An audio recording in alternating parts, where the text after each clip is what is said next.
Eleanor Hartwell's fingers trembled ever so slightly as she smoothed the folds of her black silk apron. The morning sun filtered through the tall windows of Ashbury Manor, dust motes drifting lazily in the golden light. She inhaled, trying to steady her racing heart. Today marked the beginning of her 3rd month as governess to the Ashbury children, and yet the unease that had shadowed her arrival had not abated. It was one thing to manage the whims of 7-year-old Matilda, a precocious child with more curiosity than discipline, and 10-year-old Henry, who regarded rules as inconvenient suggestions. It was quite another to navigate the expectations of his parents, Lady Margaret, whose sharp eyes missed nothing, and Sir Charles, whose laughter could be both comforting and cutting in a single breath. Eleanor had expected the usual social distance that Victorian society demanded between governess and employer. What she had not anticipated, however, was the effect of the eldest son, Thomas. Thomas Ashbury had recently returned from Oxford, his dark hair tousled by the wind and a brooding intensity behind his eyes that made Eleanor's heart betray her with every glance. He was 22, and though polite, there was a reckless charm to him, a dangerous mixture of intellect and defiance.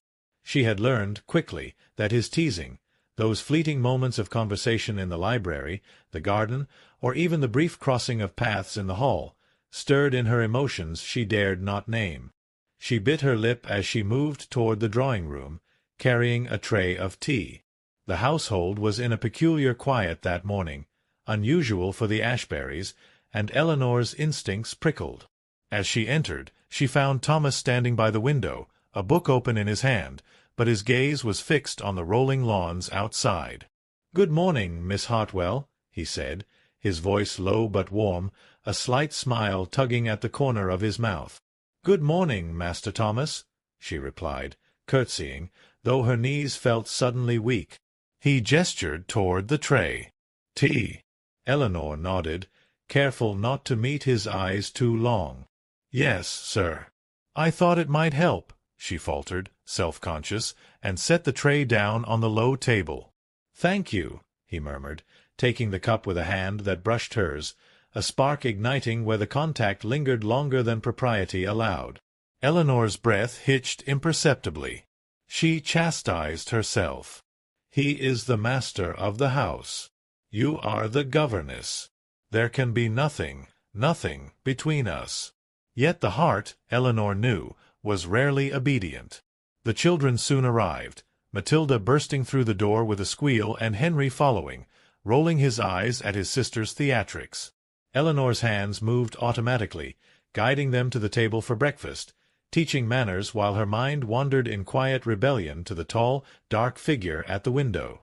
Over the following weeks, moments became stolen glances and carefully restrained conversation.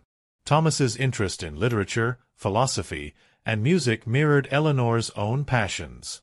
They would linger over the nuances of a sonnet, their hands nearly brushing as they turned pages, their voices dropping so low that only each other could hear. Eleanor was painfully aware of the risk. If Lady Margaret, or worse, Sir Charles, discovered the depth of their connection, her position, her reputation, everything she had worked so hard to maintain, would crumble. One evening, as autumn winds swept the gardens into a whirl of amber leaves, Eleanor found herself alone in the library. Thomas appeared suddenly, as though conjured from the shadows, and her pulse leapt. "Miss Hartwell," he said, his voice husky, "may I?" She looked up from the book she had been pretending to read. "May you what, sir?" "Sit," he said, nodding toward the chair opposite her. He closed the distance with the ease of familiarity, and Eleanor's resolve wavered. The room was warm from the hearth, shadows dancing along the walls, and Eleanor's carefully maintained composure was cracking. They spoke quietly, words weaving between them like a delicate tapestry. Eleanor felt the pull, a force she could neither resist nor articulate, the dangerous thrill of knowing he felt it too. His gaze lingered, soft and intent, and in a moment of reckless courage she allowed herself to meet it fully. "Miss Hartwell," Thomas said, leaning closer, "do you ever wish to be free of these walls, of these rules?" Eleanor's breath caught. "Often," she admitted, almost whispering. But one must obey, must one not? And if one disobeys? His eyes sparkled, teasing and challenging. Then one risks ruin, she said, her voice trembling slightly despite her effort to sound steady. Perhaps, he said, leaning even closer, but some things are worth the risk. The air between them thickened with unspoken confessions. Eleanor's heart pounded, every instinct warning her, yet her soul betrayed her restraint. She dared a tentative, almost imperceptible movement, a subtle shift closer. Thomas's hand hovered near hers, and for a heartbeat, the room seemed suspended in time, a fragile equilibrium of longing and danger. A sudden noise, a servant knocking on the door, shattered the spell. Eleanor recoiled, her face flaming with guilt and embarrassment. Thomas straightened, composed, though his eyes retained the warmth and mischief she could not forget. "Miss Hartwell," he said softly, "be careful. Appearances are everything in this house, and scandal is a weapon no one wields with mercy." "Yes, sir," she murmured, curtsying and retreating to her duties, her thoughts spinning with the dangerous allure of him, the impossible temptation of forbidden affection. In the following days, Eleanor's internal struggle intensified. She found herself longing for every fleeting encounter, every shared glance and quiet word. The children became secondary to the undercurrent of tension that grew each time Thomas was near. She had thought she could maintain strict propriety, that distance and discipline would protect her heart, but the heart is rarely so easily tamed. Then came the evening of the masquerade ball at Ashbury Manor, a lavish affair meant to impress local gentry and maintain the family's reputation. Eleanor had been allowed to attend, serving as chaperone to the younger guests, her face concealed by a delicate black lace mask. Thomas, adorned in an elegant suit and mask of midnight blue, moved through the crowd like a shadow drawn to her light. Their eyes met across the ballroom, a silent acknowledgment of the tension simmering between them. Eleanor's chest tightened, her pulse racing as he approached. The music swelled around them, dancers twirling and laughter spilling like champagne. Yet all Eleanor could focus on was him. "May I have this dance?" Thomas asked, bowing slightly, his eyes never leaving hers. Eleanor hesitated. A governess should not dance with the master's son, she reminded herself. Yet the words died on her lips. There was something magnetic, irresistible, and foolishly daring about the invitation. "Yes," she breathed, allowing him to take her hand. As they moved together across the polished floor, Eleanor's mind raced with the thrill and terror of the moment. Every brush of his hand, every whispered word, stoked a fire she could not quench. She was acutely aware that any misstep, any revealing glance, could ignite scandal that would ruin her. And yet she could not deny it. In the midst of the music and masks, a servant approached, delivering a note to Thomas. His expression darkened as he read, and Eleanor's stomach lurched. "It is nothing," he said, tucking the paper into his pocket. Yet she saw the tension in his jaw, the flicker of worry in his eyes. Later that night, in the quiet of the nursery, Eleanor sat beside Matilda, soothing the child to sleep, thoughts a tempest of desire and dread. She knew the road ahead would be fraught with peril. Every moment with Thomas was a gamble, every smile a potential disaster. And yet she would not turn away. Because some risks, Eleanor knew with a terrifying certainty, were worth every consequence. The days following the masquerade ball were a delicate dance of stolen moments and hidden glances. Eleanor found herself constantly on edge, aware that Lady Margaret's eyes were everywhere, sharp as a hawk, and Sir Charles's casual inspections could strike at any time. Yet the lure of Thomas was irresistible. Every library meeting, every accidental brush of hands in the hall, carried the thrill of rebellion. One rainy afternoon, Eleanor found herself in the garden, supervising Henry's practice with a small wooden horse. She had intended to keep her eyes on the boy, but the sound of hurried footsteps drew her attention to the mansion's side gate. Thomas emerged, coat drenched from the downpour, hair plastered to his forehead, and an expression both reckless and urgent on his face. "Miss Hartwell," he called softly, stepping closer despite the drizzle. "I had to see you. Now, before anyone notices." Eleanor's heart leapt, and she felt the old warning flare. If Lady Margaret sees you, if anyone sees you, yet she could not tear her gaze away. "Master Thomas," she said, though her voice trembled, "you must not." "I cannot wait," he interrupted, his hand brushing a strand of wet hair from his eyes. "There are matters at home, whispers that could reach my father's ears. But I had to speak with you. Please, Eleanor, come with me." Against every instinct of prudence, she allowed herself to follow him, the children safely out of sight, the manor's servants preoccupied indoors. They slipped around the side of the house, the rain soaking through their outerwear, until they reached the old greenhouse at the edge of the estate. It was a forgotten space, overgrown with ivy and the scent of damp earth, but it was private, and that alone made it sacred. Thomas shut the door behind them, the sound muffled by the rain. Eleanor's chest heaved, the combination of fear and desire a potent, intoxicating mixture. "I heard," Thomas began, voice low, "that some in town are speaking of my indiscretions at Oxford. Letters, gossip, idle talk. It may not matter to most, but to my father any hint of impropriety could be ruinous. And yet I find myself unable to care when it comes to you." Eleanor's heart skipped.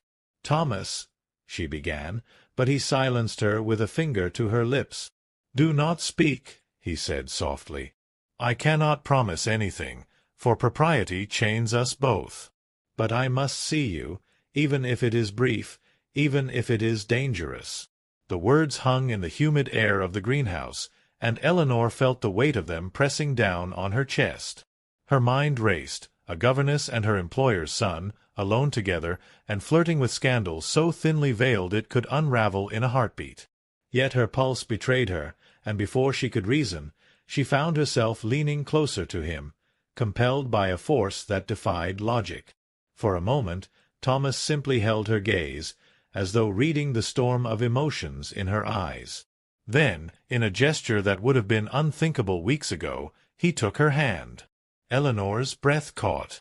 Their fingers intertwined, and the touch was electric, a silent confession of everything they dared not say aloud. A sudden noise, the sharp clatter of footsteps on the gravel outside, made Eleanor start, breaking the spell. "Quickly," Thomas urged, releasing her hand. "Hide." They ducked behind a large cluster of ferns just as Lady Margaret appeared in the doorway, her umbrella dripping, eyes narrowing the moment she spotted Eleanor. Eleanor felt her stomach twist. Lady Margaret had discovered them. "Henry sent me to fetch you for your lessons," Lady Margaret said briskly, her voice carrying that unmistakable note of suspicion. Eleanor's heart hammered in her chest, and Thomas's hand found hers again, squeezing lightly, grounding her. "Of course, Lady Margaret," Eleanor replied, voice steady despite the inner turmoil. She curtsied and followed the lady out of the greenhouse, fighting to maintain composure as her mind raced. Later that evening, Eleanor sat in her room, a letter in her hand. Thomas had written it during the day, a simple note that read, "Meet me by the west stables at dusk. There is something you must know." Her pulse quickened. What could he want to tell her? The risk of discovery was immense, but curiosity and the desperate pull of her heart drove her to go. As twilight fell, she crept through the corridors, careful not to attract the notice of any servants, and slipped out to the west stables. Thomas was already there, leaning against a post, the fading light glinting off his hair. He straightened as she approached, a faint, nervous smile on his face. "There is no time," he whispered, his eyes darting toward the house. "I must confess something. I cannot hide it any longer." Eleanor's breath caught. "What is it?" "I love you," he said, voice barely audible. "I have from the first day I met you. I have tried to resist it, tried to obey the rules, but it is futile. I cannot, will not, deny it." Eleanor's knees felt weak, and she leaned against the stable wall for support. The danger, the impropriety, the potential ruin, all of it collided with the undeniable truth of her own feelings. She had loved him too, in the quiet, secret moments that no one could see, in the brush of hands, the lingering conversations, the shared laughter. But reality was unrelenting. "Thomas, if anyone finds out—" "They will not," he interrupted, taking her hands in his. "I will protect you. I swear it. But we must be clever, cautious. This love, it is ours alone, if we are careful." Eleanor nodded, trembling, torn between fear and desire. They stood there, hearts beating together in silent agreement, the storm of emotion between them unspoken but absolute. Days turned into weeks, and their secret continued, a fragile but thrilling thread weaving their lives together. Every meeting was a risk, every touch a potential scandal. They communicated through letters hidden in books, brief encounters in the library, whispered words in the nursery when no one was watching. Each day was a careful choreography of propriety and rebellion. And yet the shadow of discovery loomed.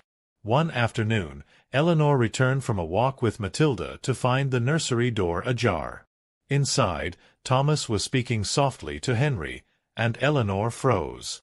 Had Henry seen something he shouldn't? Her mind raced, imagining the consequences if even a single word leaked to Lady Margaret or Sir Charles. Thomas noticed her at the doorway and froze as well. "Quickly," he whispered, motioning for her to leave. Eleanor obeyed, her heart hammering in her chest. That night, in the quiet of her room, she realized the truth of her position. She was caught in a delicate web of desire, loyalty, and danger, where one misstep could destroy everything. And yet she would not turn away. The love that had blossomed between governess and master's son was a fire too fierce to quench, a forbidden fruit too sweet to resist. The weeks that followed were a delicate balance of secrecy and longing. Eleanor and Thomas navigated their clandestine connection with careful precision, yet every day felt like walking a tightrope over a chasm of potential ruin. Eleanor's every thought was haunted by the possibility of discovery, and Thomas grew increasingly restless under the invisible chains of propriety. It was a crisp morning when the tipping point arrived. Eleanor was supervising Henry in the garden when a carriage rattled up the driveway. She glanced up, heart tightening, and saw Sir Charles stepping down, his expression unusually stern. Behind him, a stranger emerged from the carriage, a woman dressed with refined elegance, her eyes glinting with determination. Eleanor's stomach sank. "This is Miss Evelyn Fairfax," Sir Charles announced formally. "She will be staying at Ashbury Manor for the foreseeable future. She has been recommended as a companion to Lady Margaret during the coming season, and I expect you to ensure her comfort, Miss Hartwell." Eleanor's mind raced. A new presence in the house meant added scrutiny. Every secret glance, every whispered conversation with Thomas now risked exposure. She curtsied to the newcomer, masking her anxiety, but Thomas's arrival at her side brought a brief warmth. "Do not worry," he whispered, pressing a quick, reassuring hand to hers. "We will manage." But the household's equilibrium was shattered the following evening. Eleanor had been returning from the nursery, having tucked the children into bed, when she heard hurried footsteps echoing in the corridor. Turning, she found Evelyn Fairfax standing at the foot of the grand staircase, a curious smile playing on her lips. "Miss Hartwell," Evelyn said, her tone innocuous yet edged with subtle malice, "I believe you have a certain closeness with Master Thomas. I could be mistaken, of course, but it seems to me that your attention to him is more than professional." Eleanor's blood ran cold. The accusation, even veiled as observation, struck at the very heart of her secret. She began, words failing her, throat tightening. Evelyn stepped closer, her voice lowered to a conspiratorial whisper. "I do hope I am wrong. But if I am not, be aware, Miss Hartwell, that discretion is not merely advisable, it is essential." Before Eleanor could respond, the sound of footsteps echoed from the library. Thomas appeared, his expression dark and furious. "Evelyn," he said sharply, "you will cease this insinuation immediately. Miss Hartwell is under my protection." Evelyn laughed softly, a sound like tinkling glass. "Protection? From what, Master Thomas?" "From the consequences of your own actions." Thomas's jaw tightened, and Eleanor felt both fear and admiration for the man who dared defend her so openly. He took her hand, entwining their fingers, and led her away from Evelyn's scrutiny. The encounter left Eleanor shaken but resolute. She realized that their love, though perilous, had grown too strong to be denied. That night, in the privacy of the greenhouse, they confronted the truth of their situation. Eleanor's hands trembled as she held Thomas close. "We cannot continue like this forever," she said softly. "The risk, the scandal, it will destroy us both if we are discovered." Thomas cupped her face in his hands, his gaze unwavering. "Eleanor, I would risk everything for you. My name, my reputation, even my inheritance.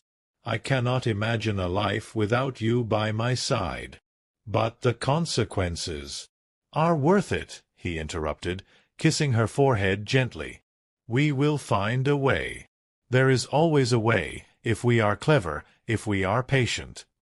Their resolve solidified in that moment, a shared understanding that love, though dangerous, demanded courage.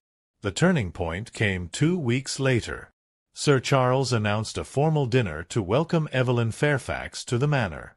Eleanor was aware that the event would be closely scrutinized, every gesture observed, every interaction analyzed. She steeled herself for the ordeal, determined to maintain composure.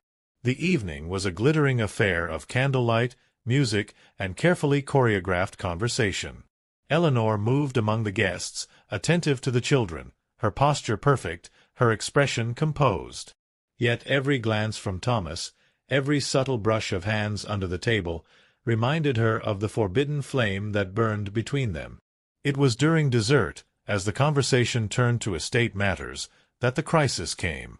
Evelyn, emboldened by the attention, leaned toward Sir Charles and murmured something Eleanor could not hear. Sir Charles's eyes narrowed, his lips tightening, and the room seemed to shrink with the tension. Thomas rose abruptly, excusing himself. Eleanor's heart leapt with both fear and anticipation. She followed discreetly, finding him in the library, pacing, his hands clenched. "They are suspicious," he said, voice low. "Evelyn has planted seeds of doubt in my father's mind. If we are discovered now, there will be no turning back." Eleanor's chest tightened. "Then what do we do?" He stopped, taking her hands in his. "We must act. We cannot wait for propriety to condemn us. I will speak with my father. I will confess, but not in a way that dishonors you. I will frame it as a matter of trust, of respect. We must be bold." The following day, Thomas requested a private audience with Sir Charles in his study. Eleanor waited in the nursery, heart pounding, listening to every creak of the floorboards as if the world itself were holding its breath. Hours passed, the household moving in a haze of ordinary routines, while Eleanor's mind spun with fear and hope. At last, Thomas emerged, his expression resolute yet soft, and he approached Eleanor. "It is done," he said quietly. "My father understands. He has agreed that our attachment shall be allowed, under strict discretion, provided that it does not interfere with our duties or the household's reputation. It is not public, not yet, but it is enough. For now, it is enough." Eleanor felt a rush of relief and disbelief. Tears pricked her eyes as she reached for him, and for a long moment they simply held each other, the weight of weeks of secrecy and fear melting into the quiet triumph of survival. Yet even in that moment, Eleanor knew the danger was never truly gone. Society, rumor, and the fragile veneer of propriety could collapse at any time. But for now she had Thomas, and he had her, and that, she realized, was a victory beyond measure. In the weeks that followed, their love remained a carefully guarded secret, yet one nurtured in private letters, brief encounters, and quiet understanding. Eleanor continued her duties with grace, and Thomas moved through the household with a newfound maturity, aware of the trust and restraint that now defined their relationship. And in the rare moments when they were alone, in the warmth of the greenhouse, the quiet of the library, the hidden corners of the estate, their love flourished, a fragile, daring flame burning brightly against the darkness of Victorian expectations. Eleanor often reflected on the strange path that had led her here, from timid governess to the woman who dared to love boldly. She understood that their connection was a precarious dance on the edge of scandal, yet she also knew that the greatest risks often yielded the most profound rewards. Thomas's hand in hers, the brush of his lips against her cheek, the whispered words in the quiet of the night, all of it was proof that love, even in its most dangerous form, could survive. And survive it did, flourishing quietly, resiliently, a testament to the courage of hearts unyielding in the face of societal expectation. As autumn deepened into winter, Eleanor stood by the library window, watching the first snowflakes fall, Thomas's hand brushing hers in silent reassurance. They would face the world together, carefully, cautiously, yet unwaveringly. For in each other they had found not just love, but the audacity to hope, to dream, and to defy the strictures of a world that would never fully understand the strength of a governess heart. And in that quiet, fleeting, dangerous happiness, Eleanor knew she was home.